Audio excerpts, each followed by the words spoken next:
The junkyard was loud and full of broken metal. Ships that once flew between stars were now piles of dead machines. The smell of oil and rust filled the air, and workers shouted as they cut and smashed old parts. This was not a place for a child, but a small figure moved between the shadows. She was no human child. Her skin was pale blue, thin and fragile, and her eyes were too large for her small face. Her clothes were torn, covered in dirt, and her bare feet bled from sharp metal shards. She searched the trash like an animal, her hands shaking as she pulled out scraps of food. When she found a half-eaten piece of bread, she did not hesitate. She bit into it like a starving dog. Some miners saw her and laughed. "Look at that thing. Worse than a stray beast." One shouted. Another threw a rusty can at her and she crawled away like a beaten animal. To them she was nothing, just garbage living among garbage. But one man did not laugh. Captain Elias stood near a broken engine, watching her carefully. He was a soldier who had seen war, but his eyes did not hold cruelty. Instead, they held something else, something rare in a place like this: compassion. Elias noticed her movements. She was thin, but she did not move like a wild beast. Her steps were careful, her eyes always searching, not only for food, but for danger. It was survival, pure and sharp. A creature forced to live like this should have lost all hope. Yet in her eyes, Elias saw something strange. A spark. The girl saw him and froze. She clutched the dirty bread to her chest, ready to run.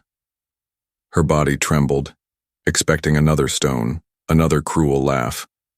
But Elias only raised his hand slowly, palm open, showing no weapon. "It's all right," he said softly. The girl tilted her head, confused. His words were human, but she seemed to understand the tone. Her lips moved, whispering in a strange language, the words too soft to catch. Elias looked at the others in the junkyard. They ignored her suffering.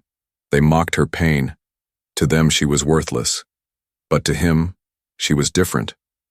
Not because of pity, but because of that spark in her eyes. She was not an animal. She was something more. When she took a step closer, Elias saw the dirt on her skin, but under the filth was a face that did not belong in the trash.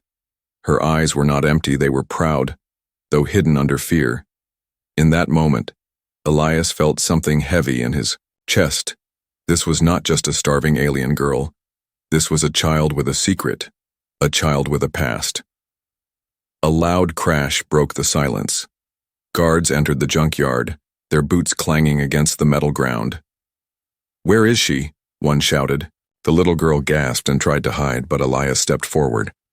His soldier's instinct told him these men were not here to protect. They were here to hunt. The guards spread out, searching the piles of junk. One of them pointed at her and raised his weapon. "She's over there," he barked. The girl froze, fear in her wide eyes.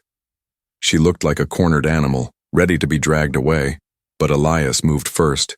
He placed himself between her and the guards, his voice calm but strong.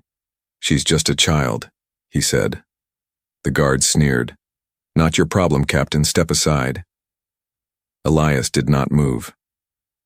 In that tense moment, with the smell of rust and oil around them, Elias understood something. This girl was not trash, not a beast. She was important, though he did not yet know why. The guards wanted her gone. But his heart told him to protect her, and as her frightened eyes looked up at him, he thought, "She is not what they think she is. She is not what she seems." She was a princess hiding in the scraps, and only one human could see it. The guards moved closer, their heavy boots striking against broken metal. Their faces showed no mercy, only the cold duty of hunters chasing prey. The little alien girl clutched the stale bread in her hands and pressed her back against a pile of junk. Her chest rose and fell quickly, her wide eyes filled with terror. Captain Elias stood in front of her, his hand resting near his old service blade.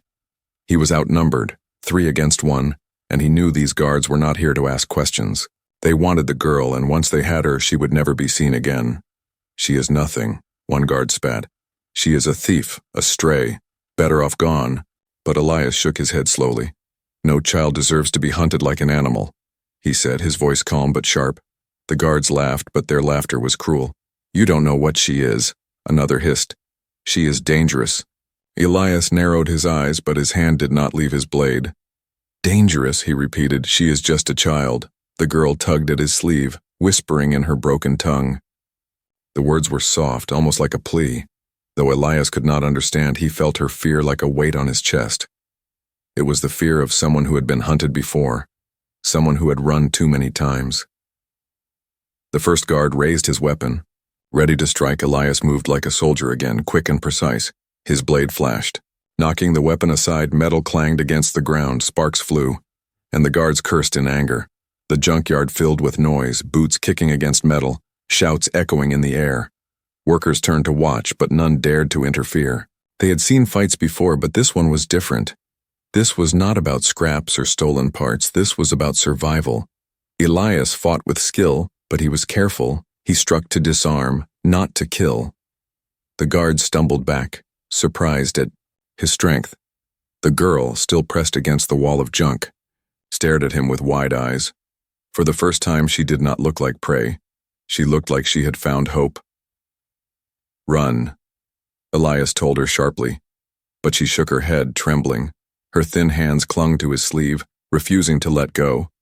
She did not want to run alone anymore. The guards regrouped, angrier now. "This is not your fight, Captain," one snarled, but Elias's voice was steady. "Then make it mine." He pushed the girl behind him and moved forward. His blade flashed again, striking the air with precision. The guards fell back, bruised and shaken. Finally, they retreated, muttering threats as they disappeared into the shadows of the junkyard. The noise slowly faded, leaving only the sound of Elias's heavy breathing. He lowered his blade and turned to the girl. She was still holding the piece of bread, but now it was forgotten in her hands. Her eyes stared at him with something new, not just fear, but trust. Elias crouched down, meeting her gaze. "You are safe now," he said softly. She tilted her head, not fully understanding his words, but she seemed to know his meaning. Her lips moved, and she whispered again in her strange language. This time her voice was clearer, almost like a name. "Protector." Elias froze for a moment, the word echoing in his mind. She had given him a name, and with that name came a bond. He realized then that his life had changed. He had chosen to stand between her and danger, and now he could not walk away. The junkyard was no longer safe. The guards would return, and next time, they would not. "Come alone," Elias looked at the girl, small and fragile, yet carrying a weight he did not yet understand. He sighed, straightened his back, and held out his hand. "Come with me," he said. She hesitated, then slowly placed her tiny hand in his. Together they walked out of the shadows of the junkyard. The girl looked back once, her eyes filled with sadness as if leaving behind more than scraps. Elias tightened his grip gently. Whatever her past was, whatever danger hunted her, he had made a choice. He would protect her, even if the whole galaxy turned against him. The night on the colony was silent, but Elias could not rest. He had taken the girl to his small quarters above the docks, a place that smelled of oil and metal. She sat curled in a corner, clutching a blanket he had given her, her wide eyes watching every sound. Even in safety, she did not trust the world. Elias cleaned his blade, his mind heavy with questions. Why were guards chasing a child? Why did they call her dangerous? She was small, thin, weak from hunger, but in her eyes there was something he could not ignore. Something hidden. Something important. The next morning, whispers began to reach him. Dock workers spoke of the girl in hushed voices. "She's not just a stray," one man muttered. "She comes from blood that once ruled stars," another whispered. Elias listened quietly, his soldier's instincts sharpening. He bought food for the girl, bread and water. But as she ate slowly, her gaze never left him. When he placed a piece of fruit in her hand, she paused. Her small fingers traced the shape as if she remembered something from long ago. Then she whispered a word in her strange tongue, soft but clear. It sounded like a name. a name heavy with memory. Later, Elias found an old trader in the tavern, a man who had traveled far between the stars. When Elias described the girl, the trader's eyes widened. Blue skin, large eyes, fragile frame, the man muttered. That sounds like the blood of the Lyran dynasty. Elias frowned. Who are they? The trader lowered his voice. They were rulers once, a royal line that commanded fleets and empires, but their world burned, their throne shattered. Most say the bloodline was wiped out in fire and betrayal. Elias felt his chest tighten. Could the little girl be part of this lost bloodline? The trader leaned closer. If she is truly Lyran, then she is not just a child. She is the key to a legacy that many would kill to erase. Elias thought of the guards, of their sharp cruelty. Now it made sense. They were not just chasing a hungry child. They were hunting the last spark of a dynasty. Back in his quarters, the girl sat by the window, watching the stars through the cracked glass. Her lips moved softly, speaking words he could not understand. But her eyes carried sorrow too old for her young face. When Elias sat beside her, she turned and touched the insignia on his jacket, the emblem of his old regiment. She whispered again, almost like recognition. Elias felt a chill. How could she know this? How could she remember something tied to war? Perhaps she had seen humans before. Perhaps her family had dealt with soldiers. Or perhaps the blood of rulers gave her memory stronger than ordinary minds. That night, Elias dreamed of fire.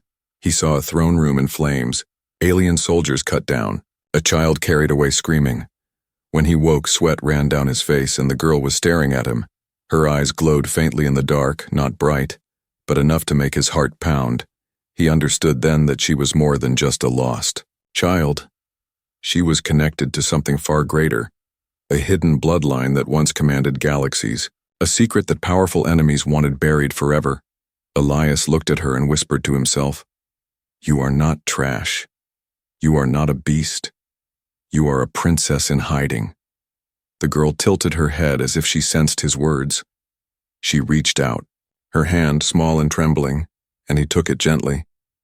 In that touch, he felt the weight of destiny pressing upon them both. Outside, the colony lights flickered. Shadows moved in the alleys. Whispers carried in the night. The hunt was not over. If the truth of her bloodline was real, then danger would follow them. And Elias knew his choice was clear. He would protect her, not because of her title, but because she was a child who deserved a future, yet deep inside, he could not deny the truth. The galaxy would not ignore her forever. The colony night was heavy, filled with smoke from the factories and the buzz of broken lights. Captain Elias kept the little alien girl close as they walked through narrow alleys. She clung to his sleeve, her steps quick and nervous, her large eyes scanning every shadow. Elias had been a soldier long enough to know when eyes were watching him, and tonight, too many eyes followed. He had heard whispers all day, rumors spreading like fire. A strange child, blue-skinned, seen with a human captain. Some said she was cursed, some said she was valuable. And where whispers lived, hunters soon followed. Elias stopped at a small supply stall, buying food and spare parts for his old ship. But as he handed over credits, he caught sight of two men in dark cloaks at the edge of the crowd. They did not shop. They did not speak. They only watched. Their eyes glowed faintly in the dim light. Not human eyes. Killer's eyes. He pulled the girl gently and walked away, but the feeling of danger grew heavier. Every corner seemed darker, every shadow seemed alive. The girl whispered something, her small hand gripping his tightly. Her words were soft, but her fear was clear. She knew they were being hunted. That night, Elias locked the door of his quarters and checked his blade and pistol.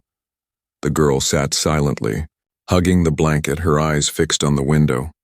Suddenly, a noise scratched at the metal wall outside, slow and sharp. Elias stood ready, his soldier's instincts burning. Then the lights flickered, and the shadows in the room seemed to stretch. The door hissed as someone tried to force it open.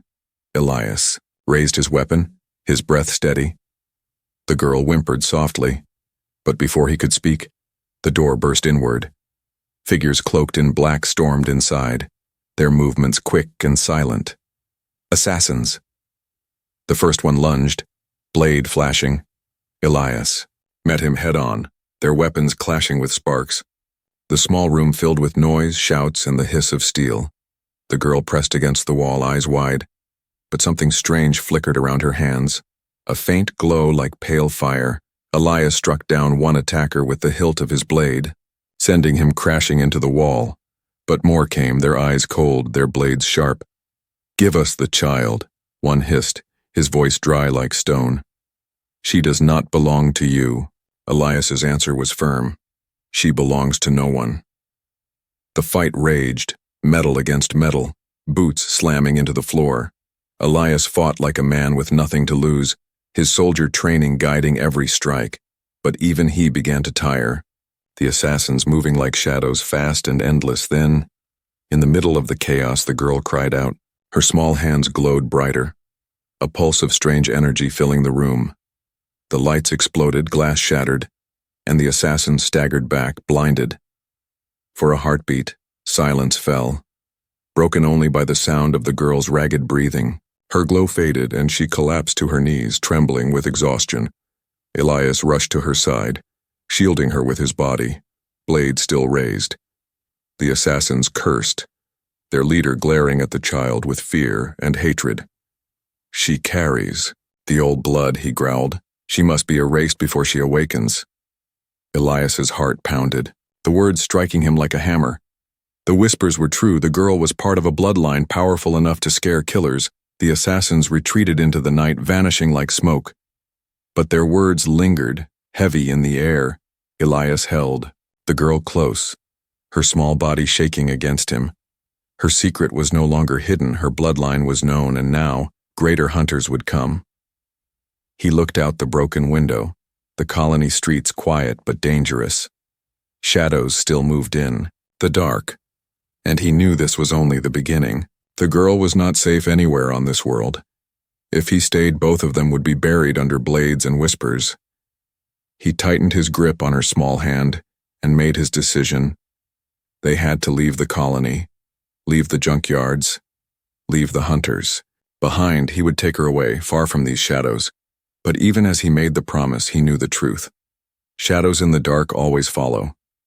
The colony was no longer safe. Elias knew it the moment the assassins fled into the shadows.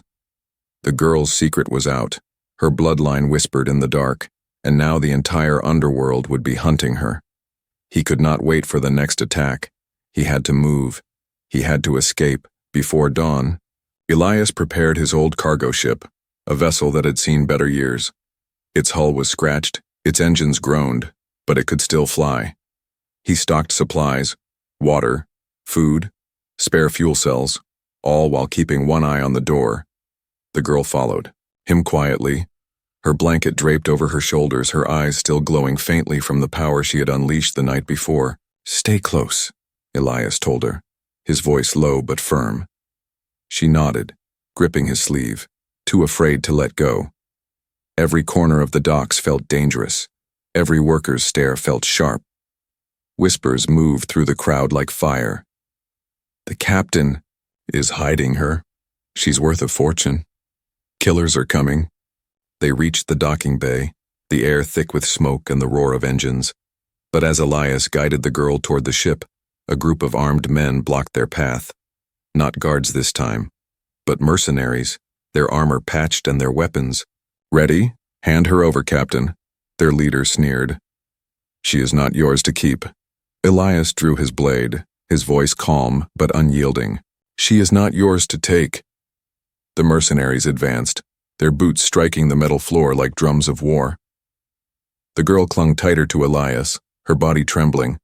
The first shot rang out, red light flashing past Elias's shoulder. He pulled, the girl behind a stack of crates returning fire with his pistol. The docking bay exploded with noise, blasters cracking, sparks flying, engines roaring as ships powered up. Workers scattered, shouting as chaos consumed the air. Elias fought with the focus of a soldier, every shot precise, every move sharp. But there were too many enemies, and they were closing in. He looked at the girl, her hands glowing faintly. Again, "No," he whispered. "Not yet. Save your strength." She nodded weakly, though her power trembled beneath her skin like a storm waiting to break. A cargo crane overhead swung wildly from stray fire. Elias saw his chance. He shot the controls, and the heavy crate dropped with a thunderous crash, blocking the mercenaries' advance. "Run!" he shouted, pulling the girl toward the ship.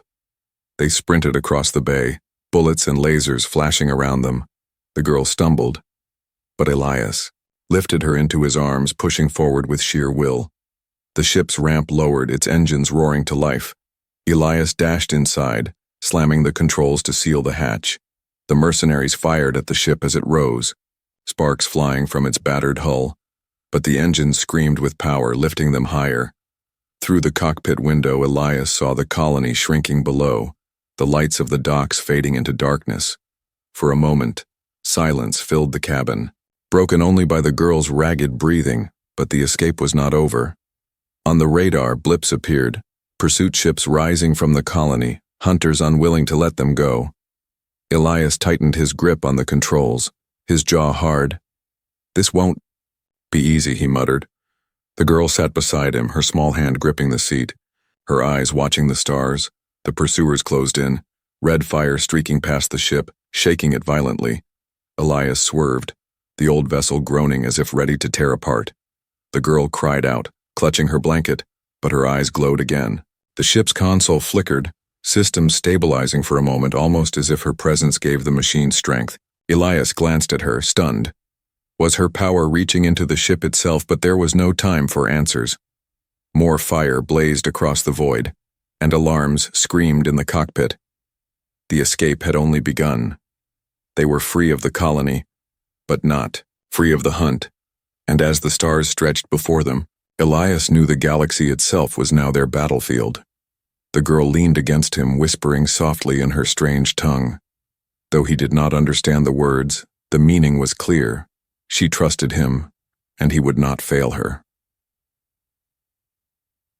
The ship drifted into the endless dark, leaving the burning colony far behind. Captain Elias sat in the cockpit, hands steady on the controls, eyes fixed on the stars ahead. The girl sat beside him, wrapped in her blanket, her wide eyes staring through the glass as if she had never seen space before. For a long time, neither spoke, the silence broken only by the hum of the engines.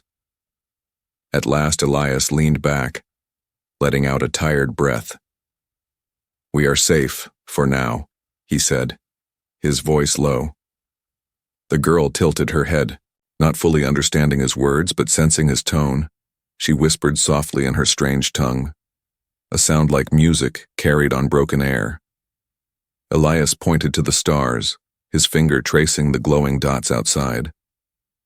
"Stars," he said slowly. "Home." The girl followed his hand, her lips moving as she tried to repeat the word. "Stars," she whispered, her voice shaky but eager. Elias gave a faint smile, a rare thing on his scarred face. For the first time, she was not just surviving, she was learning. Days passed in the cold quiet of space. Elias kept the ship steady, always checking the radar for hunters. But in the silence, he also began teaching the girl. He pointed at objects, food, water, chair, light, and spoke their names. The girl listened closely, repeating each word in her soft voice, sometimes wrong, sometimes right, but always trying. She began to use simple words with him. "Water," she said, holding the cup with small hands. "Bread," she whispered, breaking a piece in two and offering half to him. Elias accepted it with a nod, feeling something stir in his chest. It had been years since anyone had shared food with him. She was no longer just a child hiding in shadows. She was becoming someone new. One evening, as the stars drifted by, Elias found her in the cargo hold. She had gathered small scraps of metal and wires, shaping them with her tiny fingers. When he asked what she was doing, she only smiled faintly and held up the pieces. She had made a shape, crooked but clear, a crown. Elias froze, his throat tightening. Even with no words, she remembered who she was. Later that night, she dreamed, tossing in her sleep. her voice crying out in her forgotten tongue. Elias sat nearby, listening as she whispered words filled with fear. When she woke, her eyes wet with tears, she clung to him, trembling. He placed a hand on her shoulder and said softly, "You are safe. I will protect you." Though she did not understand the words, she understood the promise, but peace was never meant to last. On the third day, the radar beeped sharply, red lights flashing across the console. Elias cursed under his breath. Pursuers again. 2 small ships closing in fast, their weapons hot and ready. The girl ran to his side, clutching his arm, her eyes wide with fear. Elias pushed the engines to their limit, the old cargo ship groaning under the strain. Stars blurred outside as the vessel surged forward. Laser fire cut across the void, shaking the ship, alarm screaming. The girl cried out, covering her ears, her glow flickering faintly again. Elias fought the controls, swerving through debris from broken satellites. The enemy ships followed close, relentless. He fired back with the ship's weak cannons, sparks, flying, one shot striking true and sending an enemy into a spin. The girl pressed her hands against the console, her eyes glowing brighter. Suddenly, the ship's systems steadied, engines roaring stronger than before. Elias stared in shock, her strange power flowing through the machine itself. The remaining pursuer hesitated, then broke away, disappearing into the dark. The ship slowed, silence filling the cabin once more. Elias looked at the girl, her body weak, her hands trembling from the effort she had saved them, though the act drained her strength. He carried her gently to the bunk. Placing the blanket over her small frame, she whispered one word before sleep took her, her voice fragile but clear. "Protect her." Elias sat beside her, staring at the stars. Their journey had only begun, but already he felt the weight of destiny. Pressing harder, the girl was no longer just a survivor.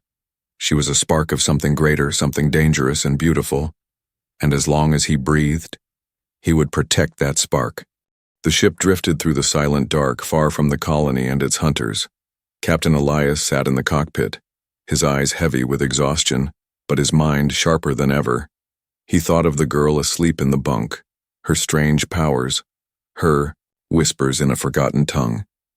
He thought of the assassins who had spoken of her blood, the old trader's warning about the lost dynasty.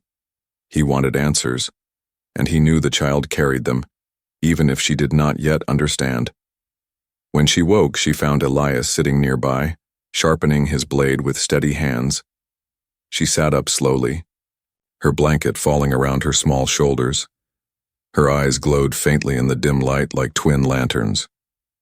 Elias met her gaze, and for the first time he spoke firmly. "Who are you?" The girl tilted her head, not understanding. Elias tapped his chest. "Elias," then pointed at her. "You."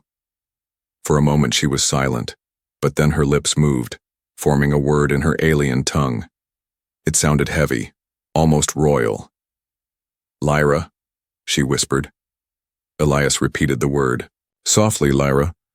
The name fit her like it had always belonged. Over the next days, Elias worked patiently, teaching her more human words.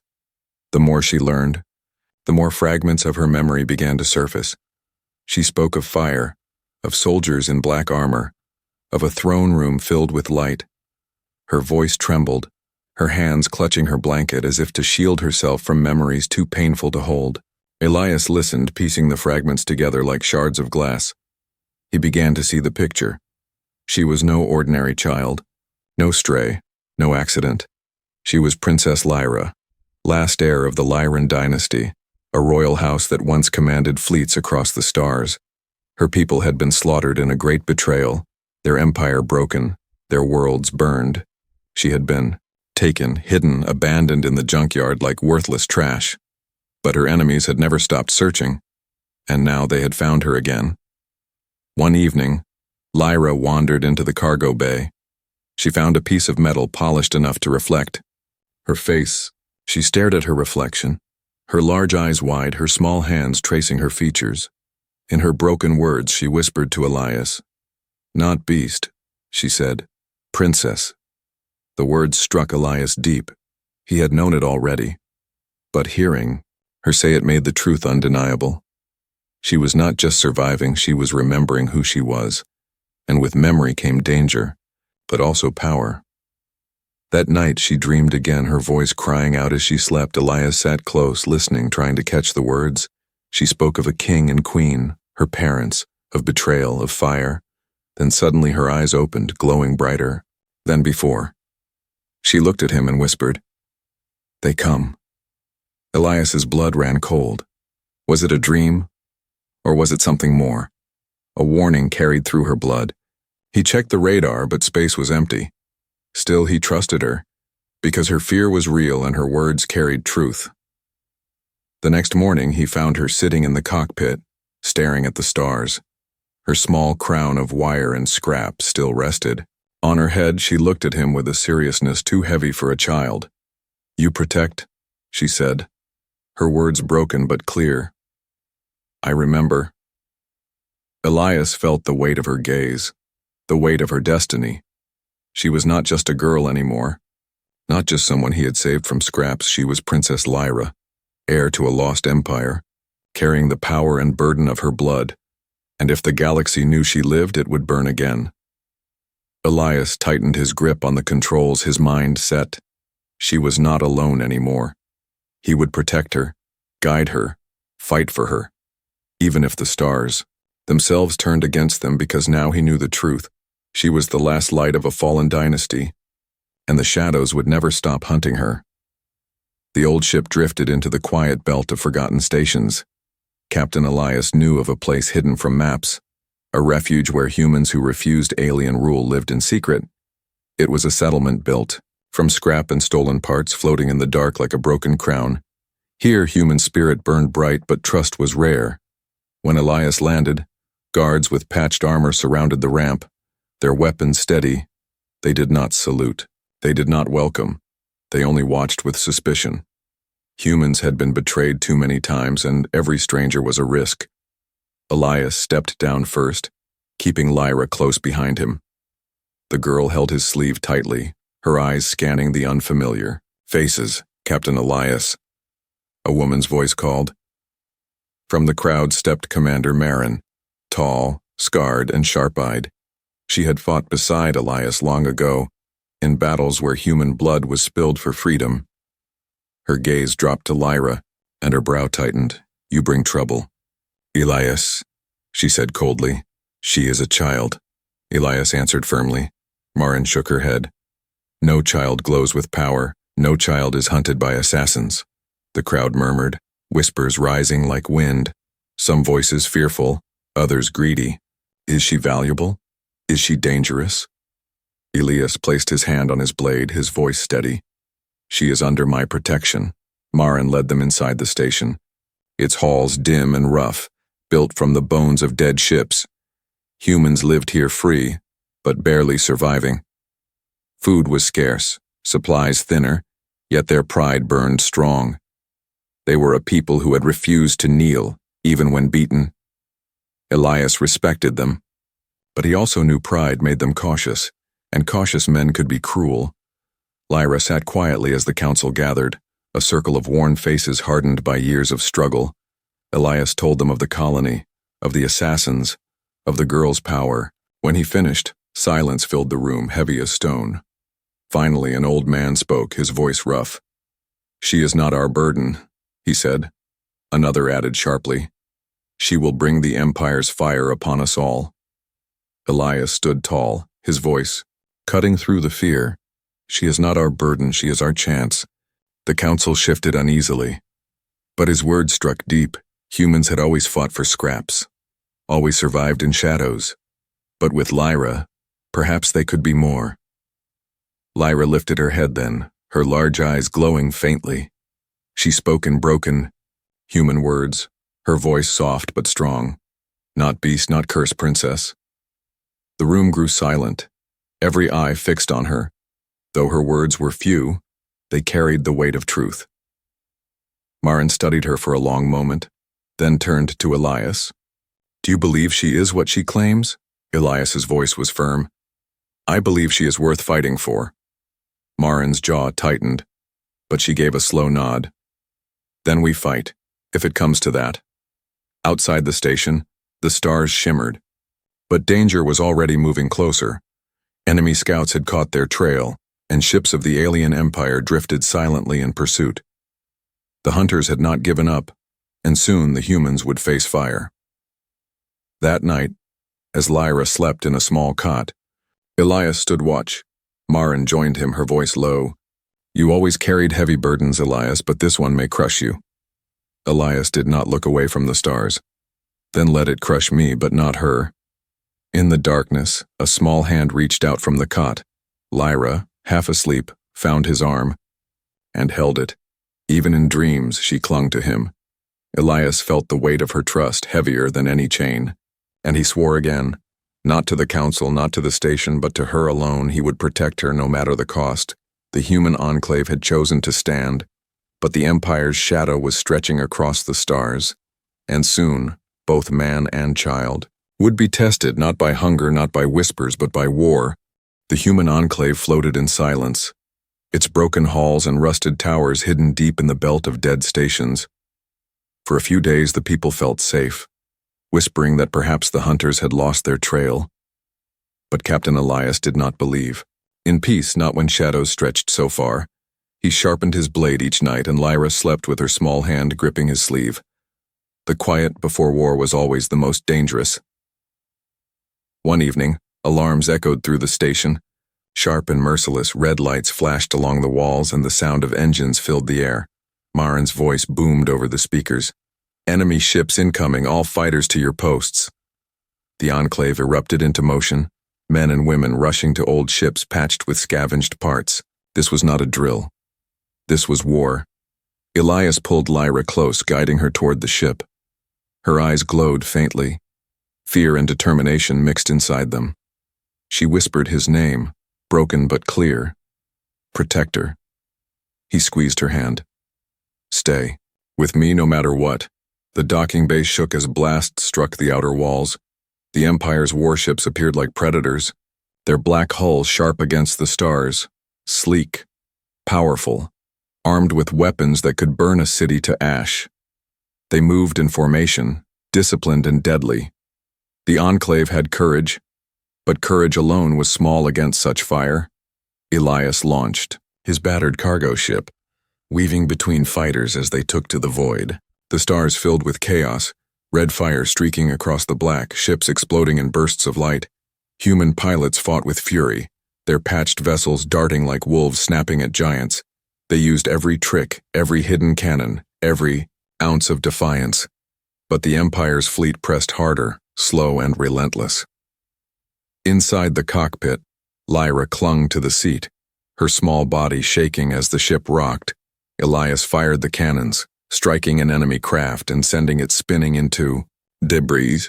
But more came, waves upon waves. The girl covered her ears at the roar of battle, her lips whispering in her old tongue.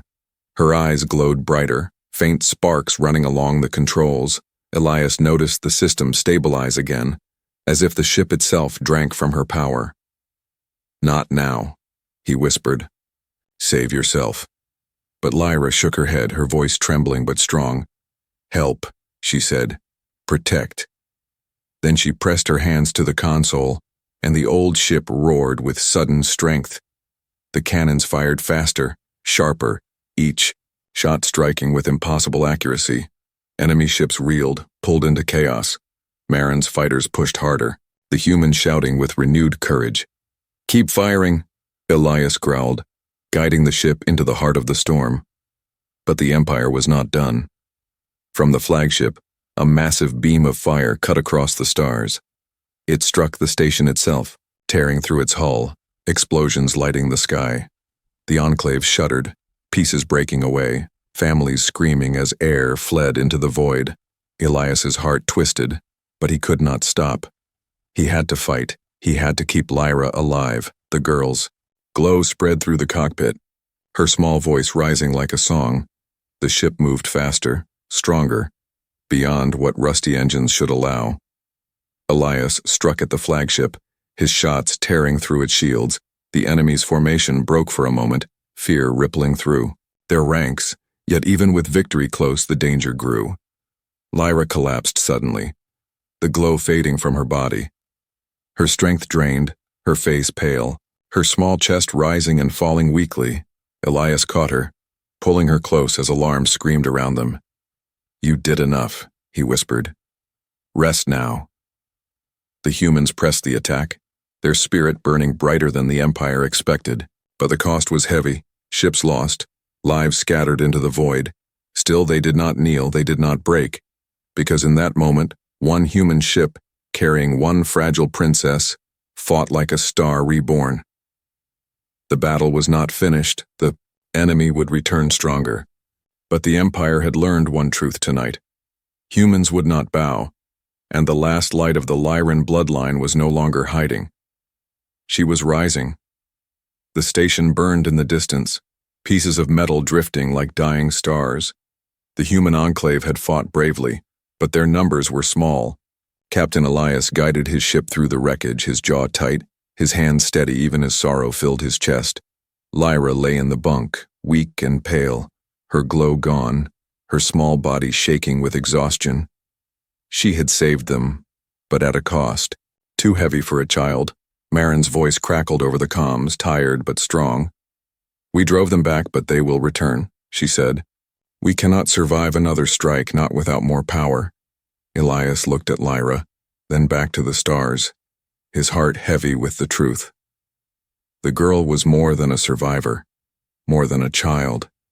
She was the key, but using her power would break her later. As silence returned, Elias sat beside her. Sharpening his blade, Lyra stirred, her large eyes opening slowly, her lips forming a single word. "Why?" she asked weakly, her voice fragile but clear. Elias paused, surprised. She had spoken a human word on her own. "Why do they hunt me?" she whispered. Her voice trembled, but her gaze was steady. Elias sighed, setting the blade aside. "Because you are not a beast," he said softly. "You are not scraps. You are a princess." Her eyes widened, tears forming, as memories stirred again. She remembered fire, betrayal, the fall of her home, and she remembered her parents' voices telling her to run, telling her to live. Elias saw the weight pressing on her small shoulders. She was a child, yet destiny demanded she choose, hide forever or rise and fight. He placed his hand gently on hers, his voice steady. "You have a choice, Lyra. You can keep running, or you can stand and show them who you are." The girl trembled, her small fingers clutching his hand. "I am afraid," she whispered, her broken words carrying truth. Elias nodded slowly. "So am I," he admitted. "But fear does not decide who we are. Choice does." His scarred face softened, his voice a whisper. "A princess does not beg for scraps, she claims her place." Lyra closed her eyes, her breath heavy. For a moment she looked like the lost child she had always been. But then she opened her eyes again, and something new glowed inside them. Not the faint light of fear, but the steady fire of resolve. She sat up, weak but firm, her small voice carrying weight beyond her years. "No run," she said. "Fight." Elias felt his chest tighten, pride and fear mixing together. She had made her choice, and it would change everything. When Marin entered the ship later, Elias told her the truth. "The girl will not hide anymore," he said. Marin studied Lyra, who stood trembling but proud. "She will bring the Empire's fury," Marin warned. Elias answered without hesitation, "Then let them come." Lyra stepped forward, her bare feet steady on the metal floor. She lifted the crooked wire crown she had made and placed it on her head. The humans in the bay watched silently, and though she was small, dirty, and fragile, they saw something more. They saw a princess that night as Elias prepared the ship for another fight. Lyra sat beside him in the cockpit, her voice soft but certain. She spoke again in broken words. "Protect her, together." Elias glanced at her, and for the first time in years, he allowed himself a true smile. "Yes," he said. "Together." Outside, The stars burned cold and distant, but in the heart of the old ship, a child had chosen her path. Not scraps, not beast, not forgotten. She had chosen to rise, and with her choice, the galaxy itself would tremble. The stars burned cold and endless, but the old cargo ship carried a fire brighter than any star. Princess Lyra sat in the cockpit beside Captain Elias, her wire crown resting on her head, her eyes glowing faintly with hidden power. She was no longer a frightened child hiding in scraps. She was something greater, though still fragile, still young. But her choice had been made, and destiny moved around her like storm winds. The Empire did not wait long. From the dark came their fleet, black warships spreading across the sky like a wall of steel. At their center flew a flagship vast and cruel, and from it came the voice of their commander, cold and sharp as a blade. "Give us the child, human, or be erased." The message echoed across the comms, a promise of death. Elias stood at the controls, his voice steady. "She is not yours to take." Around him, human fighters formed ranks, their patched ships trembling but ready. Marin's voice rang, clear over the comms. "We stand with the captain, we stand with the girl." The battle began with fire, the void lit with beams of light and trails of burning metal. Human ships darted like wolves. Striking and fading, the Empire pressed forward, slow and relentless, their weapons cutting through steel and lives without mercy. The station shook, the Enclave screamed, yet the humans did not kneel. Inside the cockpit, Lyra clutched the console, her small body trembling. She felt the fear around her, the screams, the loss, and the hatred of the enemy. But she also felt something else, something stronger, the will of humans who fought not for crowns or empires, but for freedom. The flagship loomed closer, its weapons powering for a single strike that would end it all. Elias tightened his grip on the controls, knowing his ship was too weak to stand against such power. But before he could act, Lyra stood, her small figure steady despite her shaking legs. Her voice, soft but filled with light, whispered one word: "Enough." Her hands glowed brighter than ever before, light spilling into every corner of the ship. The console sparked, the engines roared, and the old cargo vessel moved like no machine should. The glow spread beyond, a wave of energy that touched every human ship. Engines steadied, weapons sharpened, shields brightened. The fleet of scraps became a fleet of stars. The Empire fired, beams of destruction tearing through the void. But Lyra lifted her hands and the light spread outward. The beams bent, scattering harmlessly into dust.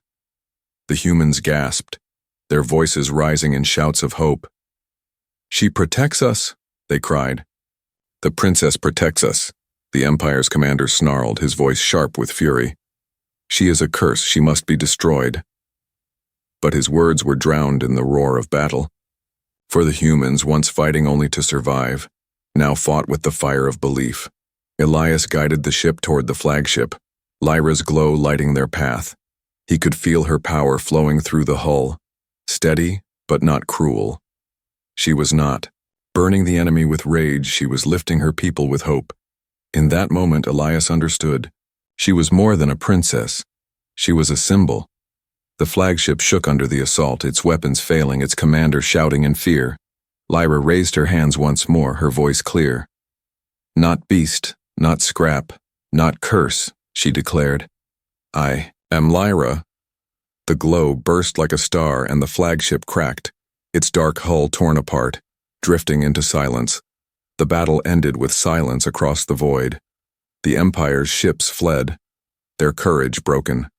The humans floated among wreckage, bruised and bloodied but alive. And in the heart of their fleet, one small girl stood tall. Elias knelt beside her, his hand steady on her shoulder. "You did it," he whispered, pride in his voice. Lyra looked at him, her eyes wet but bright. "No, we," she said softly, her broken word filled with truth. The humans bowed their heads, not to her crown of wire, but to the strength in her spirit. A child who had once eaten scraps like an animal had risen as a princess among stars.